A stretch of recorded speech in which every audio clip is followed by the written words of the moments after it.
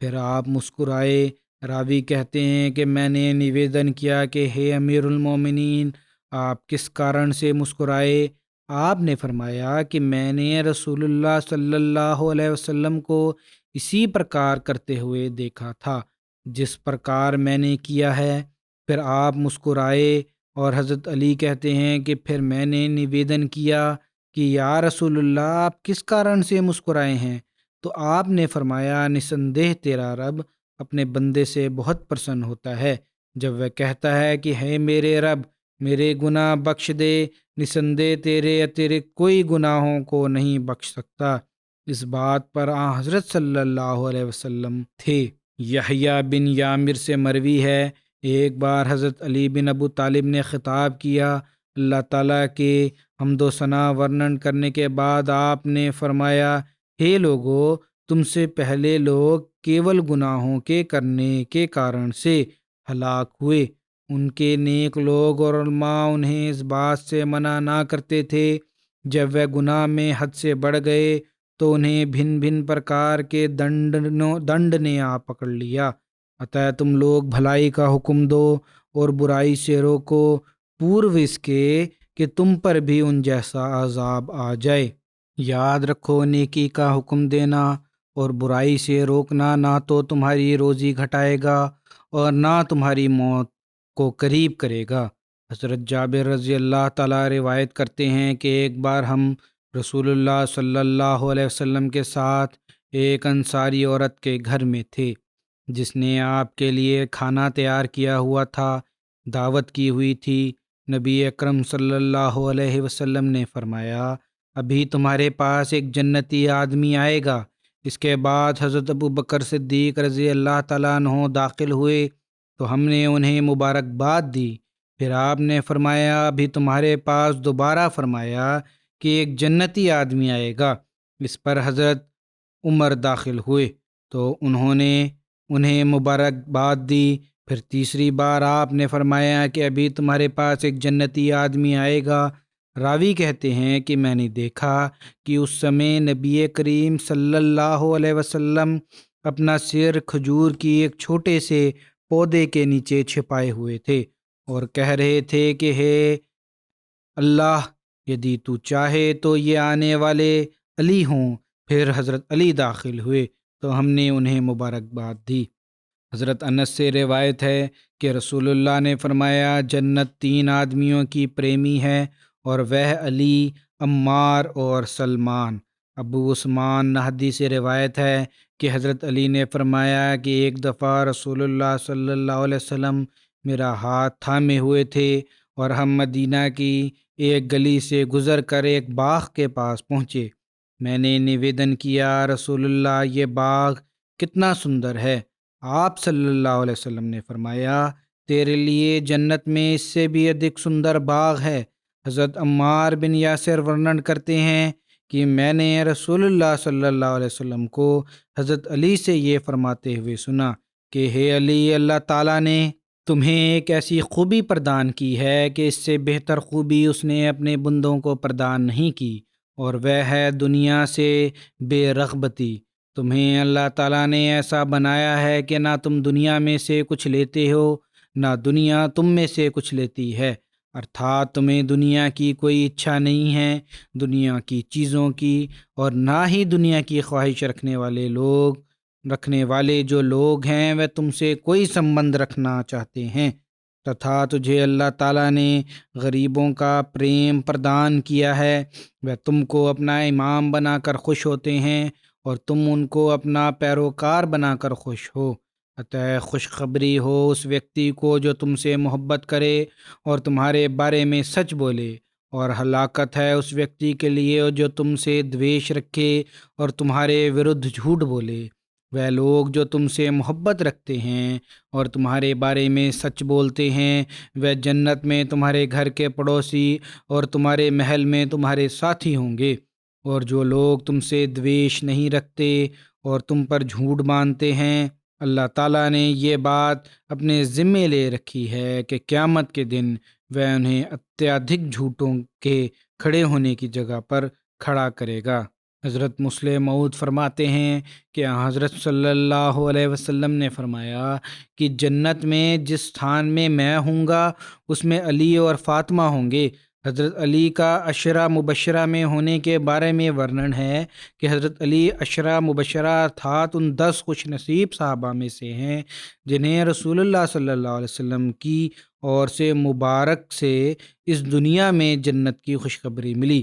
حضرت سعید بن زید ورنن کرتے ہیں کہ میں 9 لوگوں کے بارے میں اس بات کی گواہی دیتا ہوں کہ وہ جنتی ہے، اور یدی میں 10ویں کے بارے میں بھی یہی کہوں ارتھات گواہی دوں تو گناہ گار نہیں ہوں گا۔ کہا گیا کہ وہ کیسے؟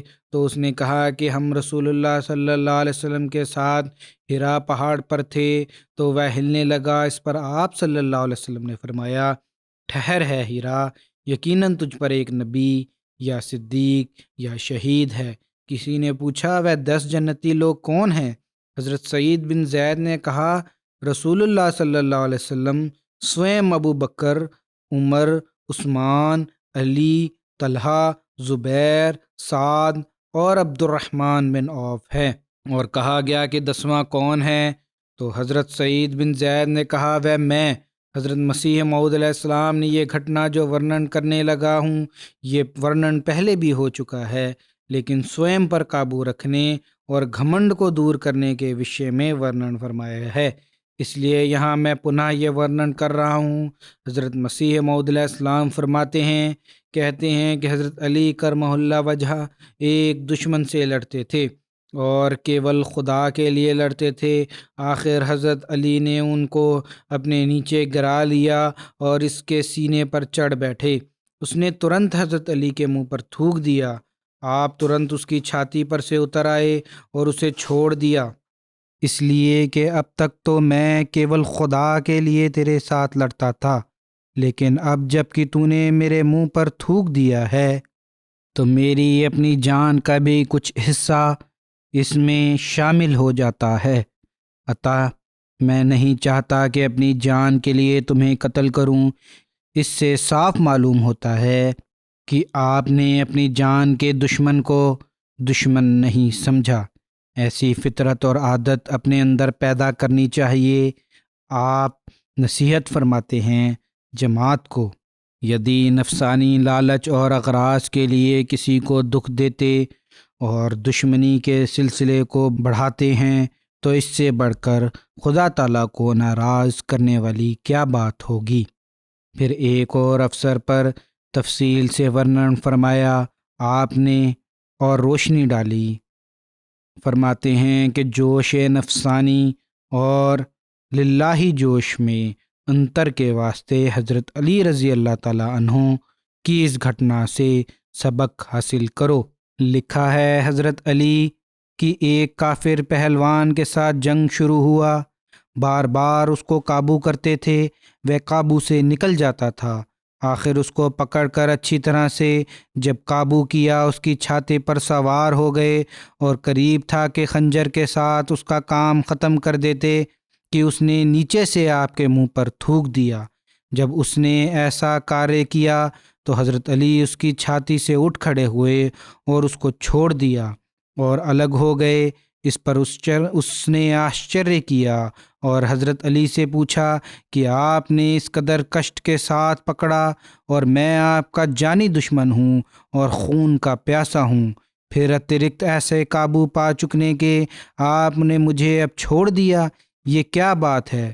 حضرت علی نے اتر دیا کہ بات یہ ہے ہماری تمہارے ساتھ کوئی ویکتیگت دشمنی نہیں، چونکہ تم دین کا ورودھ کے کارن مسلمانوں کو دکھ دیتے ہو، اس واسطے تم واجب القتل ہو، اور میں کیول دینی ضرورت کے کارن تم کو پکڑتا تھا، لیکن جب تم نے میرے منہ پر تھوک دیا اور مجھے غصہ آیا تو میں نے خیال کیا کہ یہ اب ویکتیگت بات مدھے آ گئی ہے، اب اس کو کچھ کہنا اچت نہیں، تاکہ ہمارا کوئی کام سوئم کے واسطے نہ ہو، جو ہو سب اللہ تعالیٰ کے واسطے ہو۔ جب میری اس حالت میں بدلاؤ آئے گا اور یہ غصہ دور ہو جائے گا تو پھر وہی سلوک تمہارے ساتھ کیا جائے گا۔ اس بات کو سن کر کافر کے دل پر ایسا اثر ہوا کہ سمست کفر اس کے دل سے نکل گیا، اور اس نے سوچا کہ اس سے بڑھ کر اور کون سی دین دنیا میں اچھا ہو سکتا ہے، جس کی شکتی کے پربھاؤ سے انسان ایسا پوتر بن جائے کہ اس نے اسی سمے توبہ کی اور مسلمان ہو گیا۔ عطا یہ ہے اصل تقویٰ جو نتیجہ بھی دکھاتا ہے۔ حضرت مسلم موعود نے بھی کم و بیش اس یہودی کی حضرت علی کی لڑائی کی گھٹنا کو اسی پرکار ورنن فرمایا ہے۔ فرماتے ہیں حضرت علی رضی اللہ عنہ ایک لڑائی میں شامل تھے۔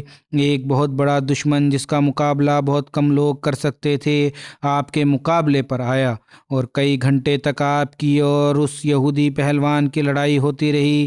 آخر کئی گھنٹوں کی لڑائی کے بعد آپ نے اس یہودی کو گرا لیا اور اس کے سینے پر بیٹھ گئے اور ارادہ کیا کہ خنجر سے اس کی گردن کاٹ دیں کہ اچانک اس یہودی نے آپ کے منہ پر تھوک دیا۔ آپ ترنت اسے چھوڑ کر سیدھے کھڑے ہو گئے، اور پھر یہودی سخت حیران ہوا اور کہنے لگا یہ عجیب بات ہے کہ کئی گھنٹے کی شتی کے بعد آپ نے مجھے گرایا ہے اور اب ترنت مجھے چھوڑ کر الگ ہو گئے، یہ آپ کیسی بے وقوفی کی ہے، یہ آپ نے کیسی بے وقوفی کی ہے؟ حضرت علی نے فرمایا میں نے بے وقوفی نہیں کی، بلکہ جب میں نے تمہیں گرایا اور تم نے میرے منہ پر تھوک دیا تو ترنت میرے دل میں غصہ پیدا ہوا کہ اس نے میرے منہ پر کیوں تھوکا ہے، پرنتو ساتھ ہی مجھے خیال آیا کہ اب تک تو میں جو کچھ کر رہا تھا خدا کے لیے کر رہا تھا، یدی اس کے بعد میں نے لڑائی جاری رکھی تو تیرا خاتمہ میرے سوئم کے غصے کی وجہ سے ہوگا، ارتھات اس یہودی کو ختم کرنا۔ حضرت علی نے فرمایا کہ میرے غصے کی وجہ سے ہو سکتا ہے، خدا کی پرسنتا کے لیے نہیں ہوگا، اس لیے میں نے اچت سمجھا کہ اس سمے میں تجھے چھوڑ دوں۔ جب غصہ جاتا رہے گا تو پھر سوئم خدا کے لیے میں تجھے گراؤں گا، باقی انشاءاللہ آگے ورنن ہوگا۔ اس سمے میں ایک اور بات بھی کہنا چاہتا ہوں۔ آج نئے ورش کا پہلا دن اور پہلا جمعہ ہے۔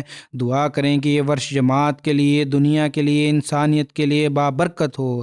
ہم بھی اپنا کرتویہ ادا کرتے ہوئے پہلے سے بڑھ کر خدا تعالیٰ کی اور جھکنے والے اور اپنی عبادتوں کے معیار بڑھانے والے ہوں، اور دنیا والے بھی اپنی پیدائش کے ادیشیہ کو سمجھتے ہوئے اللہ تعالیٰ کا حق ادا کرنے والے بن جائیں، اور ایک دوسرے کے حقوق کو کچلنے کے اترکت اللہ تعالیٰ کے حکم پر چلتے ہوئے ایک دوسرے کے حق ادا کرنے والے بن جاؤ، انیتھا پھر اللہ تعالیٰ اپنے رنگ میں دنیا والوں کو ان کے فرائض اور کی اور توجہ دلاتا ہے۔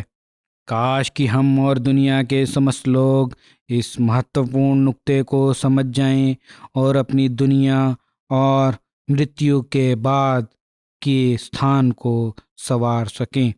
پچھلے ایک ورش سے ہم ایک نہایت بھیانک پھیلنے والے روگ کا سامنا کر رہے ہیں، اور دنیا کا کوئی ملک بھی اس روگ سے باہر نہیں ہے، کہیں کم اور کہیں زیادہ، لیکن لگتا ہے کہ ادھکتر دنیا کی اس بات کی اور توجہ نہیں دینا چاہتی کہ کہیں یہ روگ اللہ تعالیٰ کی اور سے ہمیں اپنے حقوق اور فرائض کی اور دھیان دلانے کے لیے نہ ہوں۔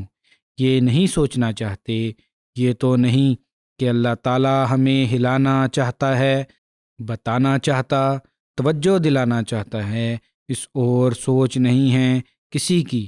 کچھ ماہ پہلے میں نے بہت سے حکومت کے لیڈروں کو اس اور دھیان دلانے کے لیے پتر لکھے اور کووڈ جو ہے اس کے حوالے سے سمجھانے کی کوشش کی تھی۔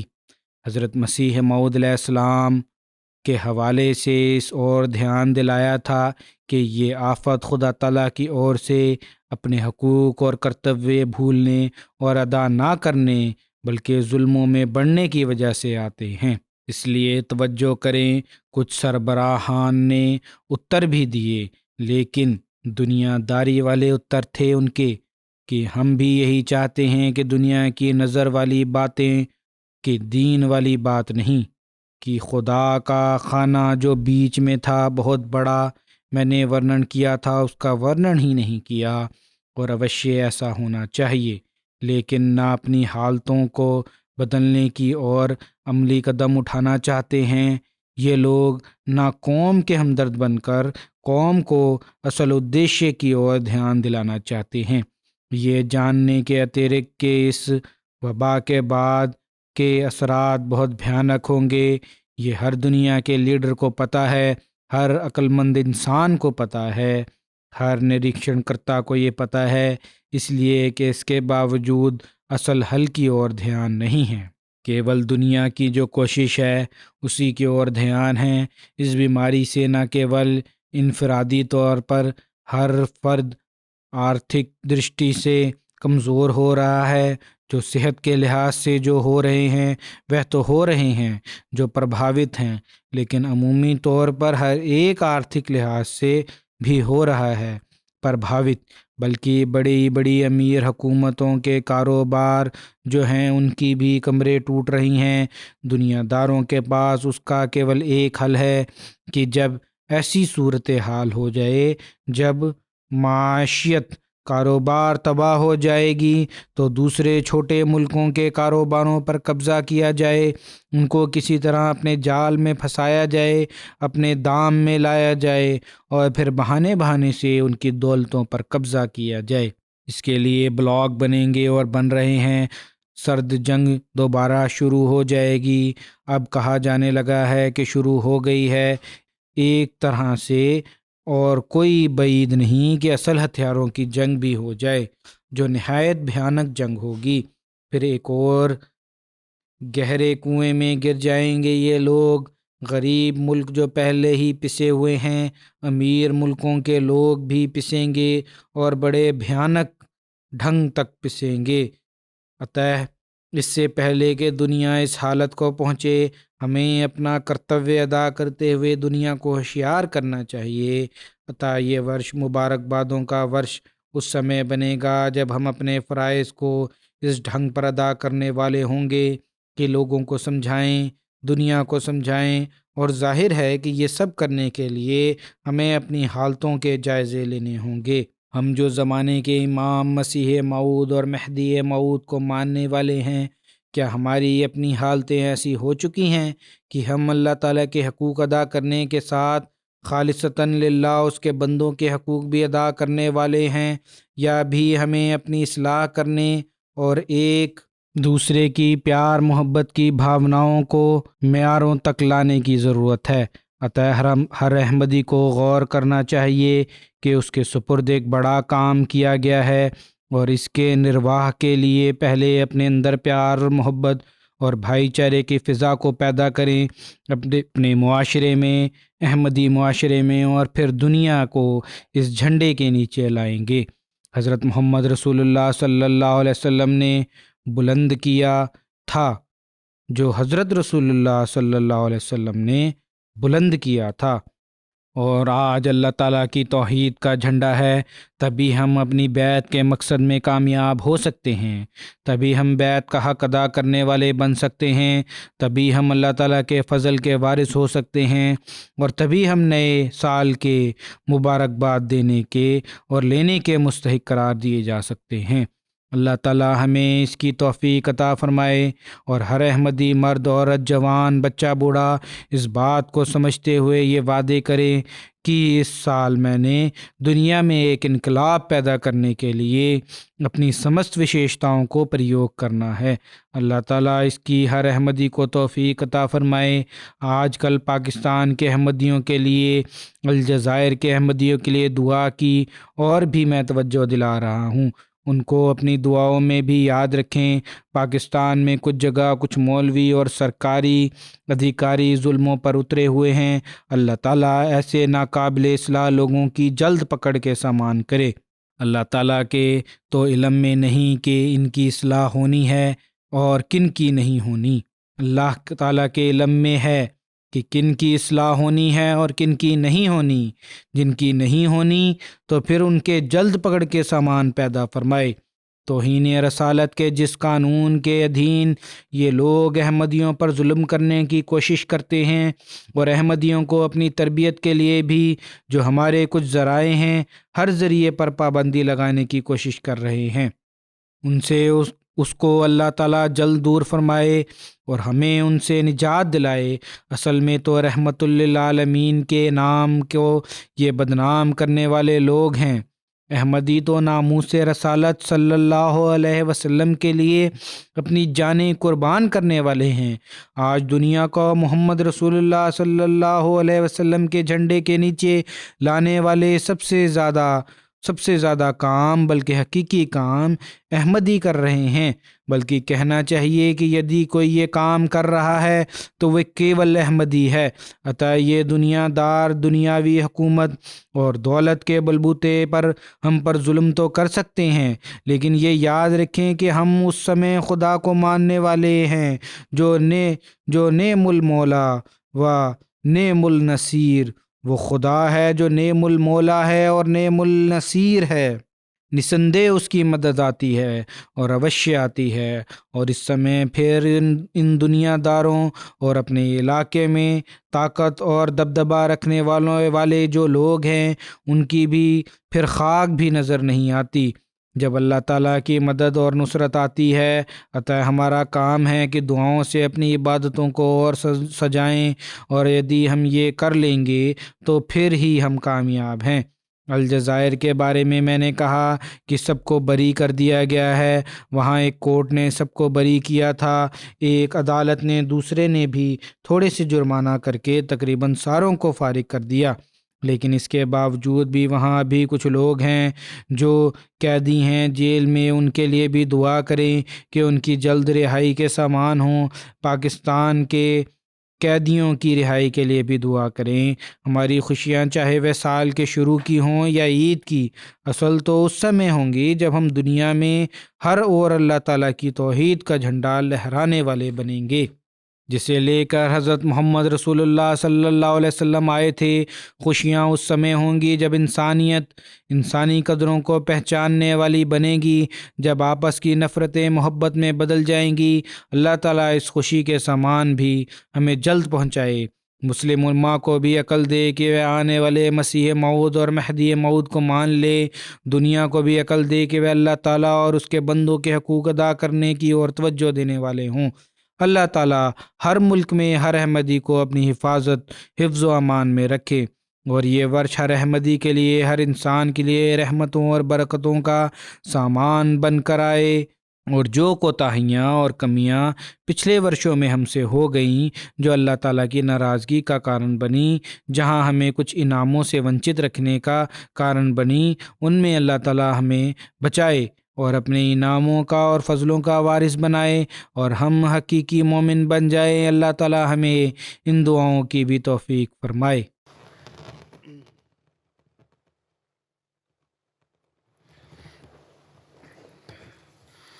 الحمد لله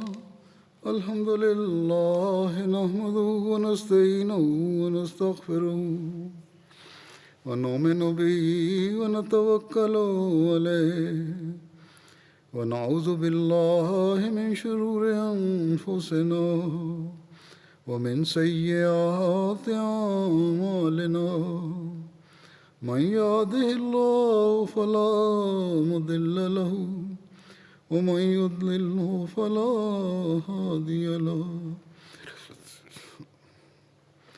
ونشهد أن لا إله إلا الله ونشهد أن محمدا عبده ورسوله عباد الله رحمكم الله إن الله يأمر بالعدل والإحسان وإيتاء ذي القربى وينهى عن الفحشاء والمنكر والبغي يعظكم لعلكم تذكرون اذكروا الله يذكركم وادعوه يستجب لكم ولذكر الله أكبر